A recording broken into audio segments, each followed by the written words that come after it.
Perkenalkan, nama saya Andrew Kasiano Butar-Butar. Pada saat ini saya akan menjelaskan apa itu standarisasi jaringan komputer.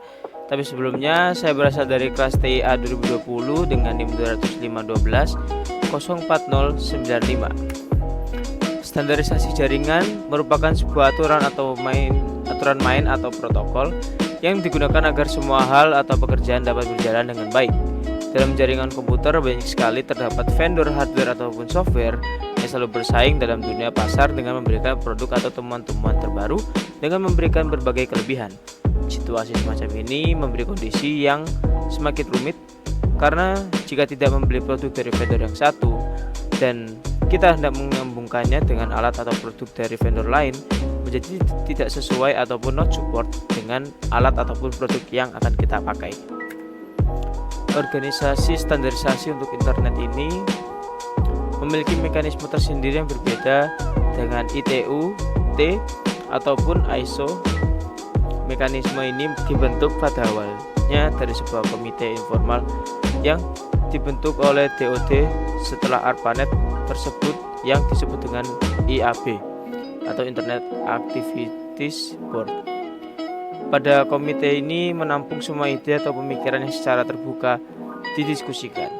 Para anggota komite informal ini saling mempublikasikan technical report atau yang disebut RFC. RFC disimpan secara online sehingga siapapun dapat mengakses dan memberikan komentar. Setiap RFC yang masuk diberikan suatu nomor urut. Pada tahun 1989, oleh karena internet terus bertumbuh, maka diperlukan suatu badan organisasi yang formal.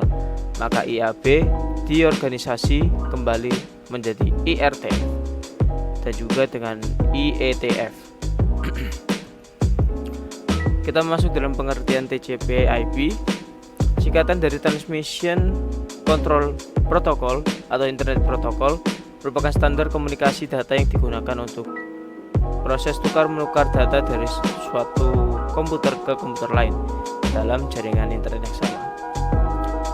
Karena berupa kumpulan protokol, maka protokol ini tidaklah mampu berdiri sendiri. TCP atau IP yang paling banyak dipakai pada saat ini.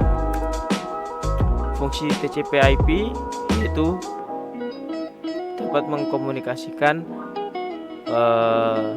dan sarana pengiriman file dalam satu jaringan. Juga sering digunakan untuk kepentingan remote login, untuk telnet, untuk komputer mail, dan lain-lain.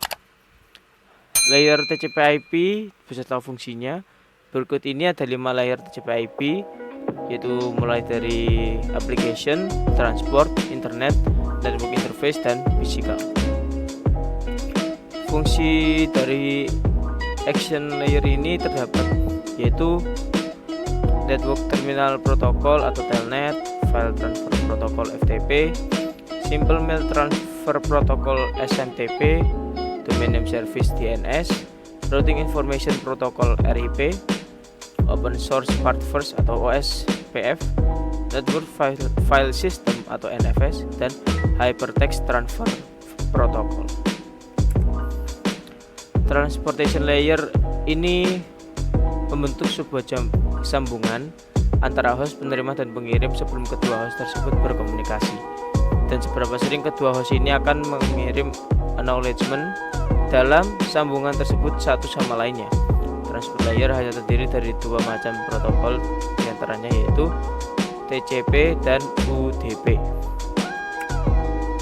Internet layer ini berisi protokol yang mempunyai tanggung jawab dalam pengalamatan dan enkapsulasi paket data jaringan. Pada internet layer terdiri dari beberapa protokol yaitu IP, ARP, ICMP, IGMP. Masuk dalam internet access layer digunakan ini merupakan gabungan dari network, data link, dan physical layer. Fungsi network access layer yaitu menyediakan media bagi sistem untuk mengirim data ke device lain yang terkoneksi secara langsung.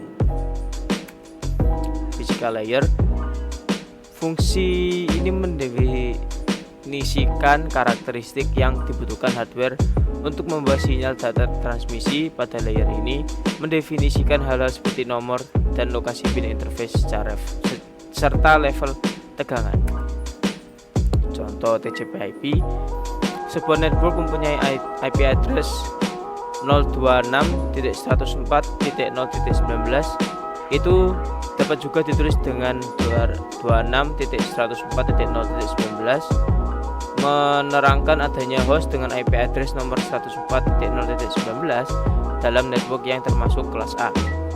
IP address 102.66.12.1 menunjukkan alamat IP host 12.1 di dalam network nomor 128.66 yang termasuk dalam kelas B. Cara kerja TCP/IP yaitu dari pengirim akan masuk dalam application, lalu ke transport, internet, network access, dan masuk ke dalam network access, internet, transport, application dalam komputer penerima. Pengertian OSI layer ini model referensi yang diciptakan dari sebuah kerangka yang bersifat konseptual, namun saat ini telah berkembang dan menjadi sebuah standarisasi khusus berkaitan dengan koneksi komputer. Tujuan dari pembuatan OSI layer ini menjadi model rujukan bagi setiap vendor atau developer, sehingga produk atau perangkat lunak yang dibuat memiliki sifat interpolate, yang berarti user dapat melakukan kerjasama dengan produk atau sistem tanpa perlu melakukan penanganan secara khusus atau spesial. Application layer ini merupakan 7 model OSI layer, merupakan lapisan yang menjadi pusat atau center terjadinya suatu interaksi antara pengguna atau end user dengan aplikasi yang bekerja menggunakan fungsionalitas sebuah jaringan. Presentation layer, lapisan ke-6 adalah presentation layer, di mana mempunyai fungsi untuk mentranslasikan format data yang akan ditransmisikan oleh aplikasi melalui jaringan ke dalam format yang dapat ditransmisikan oleh sebuah jaringan. Session layer berfungsi untuk mendefinisikan bagaimana sebuah koneksi dapat dibuat, dikelola, dan dikembangkan. Contoh protokol yang berada pada session layer adalah NFS, SMP, RPT, dan lain-lain. Transport layer merupakan fungsi untuk memecah data menjadi paket-paket data serta memberikan nomor urut untuk setiap paketnya, sehingga nantinya dapat disusun kembali saat sampai pada tujuan. Pada layer ini juga menentukan protokol yang dapat digunakan untuk mentransmisikan data seperti protokol TCP. Network layer. Tugas dari network layer ini membuat header untuk paket yang berisi informasi IP, baik IP pengirim maupun IP tujuan data. Pada suatu kondisi, network layer juga melakukan proses routing melalui internet working dengan menggunakan bantuan router dan switch pada layer ketiga. Data link memiliki tugas untuk menentukan setiap bit data dikelompokkan menjadi format yang disebut dengan frame. Pada level ini juga terjadi koreksi kesalahan atau flow control, pengalamatan hardware atau perangkat keras seperti halnya MAC address atau Media Access Control Address. Physical layer dalam model OSI terakhir yang paling utama adalah physical layer. Fungsinya adalah untuk mendefinisikan media transmisi jaringan, sinkronisasi bit, metode pensinyalan, serta membangun arsitektur jaringan seperti pengkabelan dan topologi jaringan. Cara kerja OSI layer. Untuk memahami cara kerja OSI layer tersendiri, Anda dapat membayangkan dengan tahapan dalam pengiriman surat. Agar surat sampai kepada penerima dengan baik dan tepat, maka harus melewati berbagai tahapan pengiriman sesuai dengan prosedur yang telah ditetapkan sebelumnya. Berikut ini merupakan beberapa penjelasan mengenai kerja OSI layer. Pertama, OSI layer akan mengirimkan data yang dikirim pengguna kepada perangkat komputer penerima data. Kedua, pada presentation layer terjadi konversi email menjadi sebuah format jaringan. Ketiga, pada session layer akan membentuk sesi perjalanan data sehingga seluruh proses pengiriman data selesai dilaksanakan. Yang keempat, di dalam transport layer, pengirim melakukan pemecahan data, kemudian data tersebut dikumpulkan pada transport layer penerima. Kelima, network layer membuatkan sebuah alamat sehingga dapat menuntut dan mengarahkan data hingga sampai pada tujuan yang benar.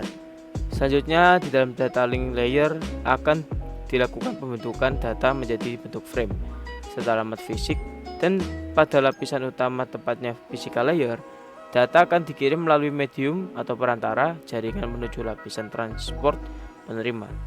Langkah yang terakhir, alur jalannya proses akan berbalik dari physical layer menuju application layer. Nantinya akan mengarah pada jaringan komputer penerima. Sekian itu saja dari saya dan terima kasih.